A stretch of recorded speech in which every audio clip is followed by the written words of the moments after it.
developing a super weapon. Retrieve it, or they win.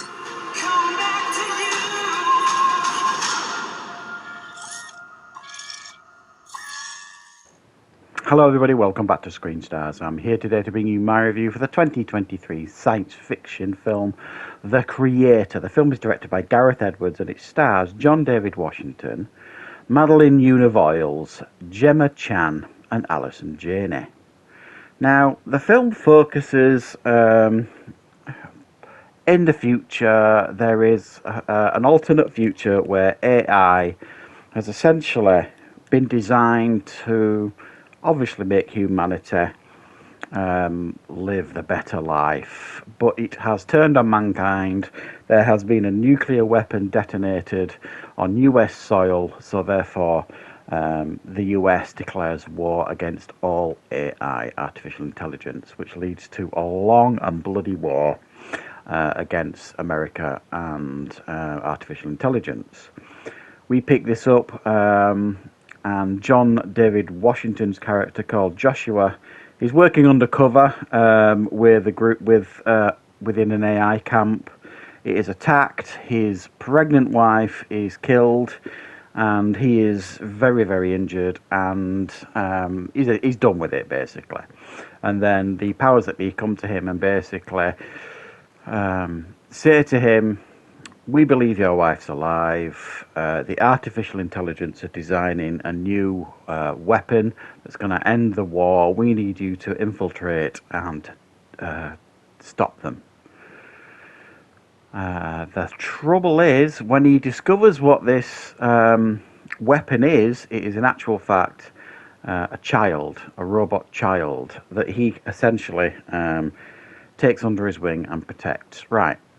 What are my thoughts on The Creator?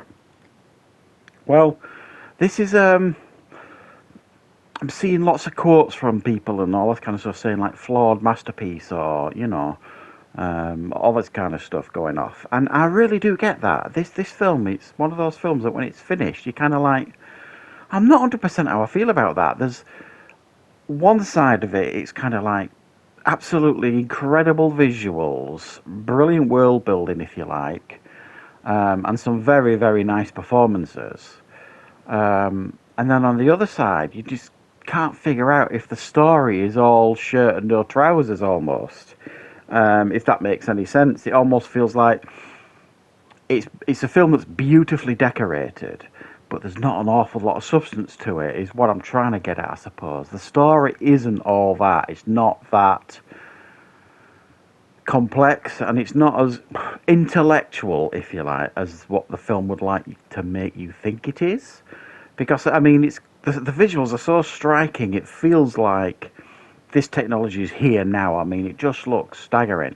And I think one of the real strengths of this movie is it does get you thinking. I mean, we are at the brink, obviously, right now in regards to artificial intelligence. It seems to be everywhere at the minute. They're covering it in Mission Impossible. It's all over the news. People can go online and get AI to complete their pieces of work for universities, all that kind of stuff. And it's just like, it's such a hot topic right now. So it's tapping into societal discussion points, and it's doing them quite effectively, and tapping into what many of us are our biggest fears. And it does it in a less invasive way, if you like, as, films like The Terminator and all that kind of stuff. It feels, on one side of it, a more grounded approach. And while I was absolutely engaged throughout this film, and I really did enjoy it, you can't almost escape from the fact that when it finishes, you're just kind of thinking, well, there wasn't as much to that as I thought there was going to be. But you still had a good time. Now, there's nothing wrong with that, if you like. I don't think this was trying to be anything new or anything overly special or anything. And, people are saying, oh, it's Gareth Edwards who made Rogue One. Okay, did Rogue One. Many people probably regard that as the best film in the newer versions of the Star Wars movies. I think that's a debate. I don't necessarily 100% agree with that, but I certainly think that's a debate. It was certainly a very, very nicely done film, and this is his first film, obviously, since Rogue One. His other big-known film was Godzilla from 2014, and that's a film that I have tried many times to like and enjoy, and I just can't get into it. I like all the other Godzilla films, you know, the Godzilla versus Kong things, but I think Godzilla was trying to be a bit too clever for its own good as well. So he's got a very, very distinct style, I think, Gareth Edwards. He's got quite a methodical pace about his movies. And even though there's plenty of action in this, it feels like there isn't. It moves along at a quite methodical pace. But I have to say, I was impressed with the performances. And I will say that I've not always been John David Washington's biggest fan. I know he's Denzel's son. Maybe that's it. I don't know. But I've not always been his biggest fan. This is probably the best thing I've seen him do. And I do think his performance is fine. It just maybe, you could argue, lacks a little bit of personality.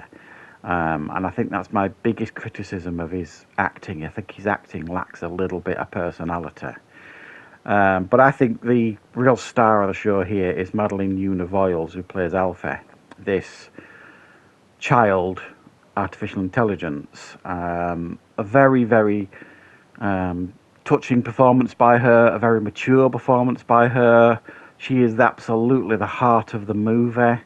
And the real strength of this movie as well is the relationship between her and Joshua's character, John David Washington's.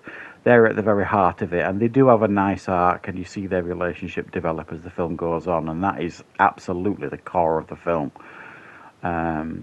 So, I mean, essentially, it's a war against humans, i.e. America, against these robots, the artificial intelligence, but it's just a different take on guerrilla warfare, I suppose, for a large degree. It's just a different way of telling a very similar story that we have seen many, many times before. That doesn't make it a bad film. In fact, it's not. It's not anywhere close to being a bad film. And I think it's one of those films where the more I watch it, I think the more I'm going to enjoy it and the more I'm going to be impressed by it. Because there is an awful lot to enjoy. And I think it's one of those films that potentially, as time goes on, may develop almost like a cult following, maybe, or, you know, the real respect that it deserves as it goes on. I haven't been necessarily massively following the box office returns of this, but I know it's not really been doing gangbusters or anything, so which is a bit of a shame. It does deserve to do well, because original filmmaking these days is, you know, few and far between, and there is a lot of original filmmaking here. Fans of sci-fi are going to find an awful lot to enjoy here. But at the very core, like I say, it's a very, very touching story, and there's a lot of heart to this movie as well. So thanks for joining me for this review, guys. I hope you enjoyed it. If you did, please click the like button. If you're new to the channel, please consider subscribing, and I will, of course, be back with more reviews on the channel very, very soon.